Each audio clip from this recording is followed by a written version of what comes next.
Flat Earth.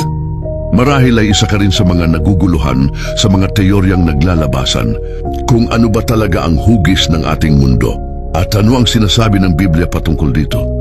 Sa kwentong ito ay susubukan ko na pagkumparahin ang dalawang teoryang nagpapagulo sa ating mundong tinitirahan. Ang unang nagsimula ng Flat Theory ay si Samuel Burley Robotham noong 1816-1884. Ang itinuturing na nagtatag ng modernong paniniwala sa patag na mundo noong kalagitnaan ng ika-19 na siglo. Sinasabi niya na ang mundo ay isang patag na disk na nakasentro sa North Pole. Ang gilid ng disk na ito ay napapalibutan ng isang malaking pader ng yelo na pinaniniwalaan nilang ang Antarctica. Noong 1849, inilathala niya ang isang polyeto na kalaunan ay naging aklat na pinamagatang Earth Not a Globe. Ang kanyang paniniwala ay nagmula sa kanyang sariling interpretasyon ng isang eksperimento na ginawa niya sa isang kanal sa England na tinatawag na Bedford Level Kanal. Gumamit si Robotham ng teleskopyo at mga bandila na nakasabit sa isang parehong taas sa simula at sa dulo ng 6 na milya na kahabaan. Sabi niya nang tumingin siya gamit ang teleskopyo, ang bandila sa dulo ay lumilitaw na hindi bumaba kundi pareho pa rin ang taas nito tulad ng bandila sa malapit. Sa eksperimentong ito, iginiit niya na wala siyang nakitang kurbada o pabilog at ito raw ay patunay na patag ang tubig at ang mundo. Ipinaglaban niya na sinusuportahan ng Biblia ang isang patag at hindi gumagalaw na mundo. Halimbawa, Genesis 1 verse 6-8. Naglalarawan sa paglikha ng bubong o firmamento, rakia sa Hebrew, na naghihiwalay sa tubig sa itaas at tubig sa ibaba.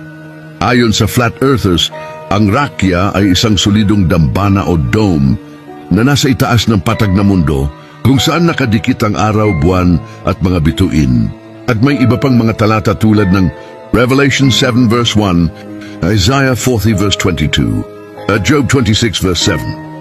Pagkamatay ni Robotham, ipinagpatuloy ng kanyang mga tagasunod ang kanyang gawain at kalaunan ay itinatag ang Flat Earth Society upang panatilihin ang pagkalat ng teoryang ito. Karamihan sa mga Flat Earthers ay naniniwalang ang lahat ng ebidensya na nagpapakita ng isang bilog na mundo ay bahagi ng isang pandaigdigang sabwatan o global conspiracy na kinasasangkutan ng NASA, mga gobyerno, siyentista at piloto upang itago ang buong katotohanan. Ayon naman sa mga sayantipiko, mahigit 2,000 taon na mula nang napatunayan ng mga sinaunang Griego tulad ni Aristotle at Eratosthenes na ang mundo ay bilog. Ang modernong siyensya ay nagpatuloy sa pagpapatunay nito sa pamamagitan ng napakaraming linya ng ebidensya. Una, ang paglaho sa malayo o pagtingin sa horizon.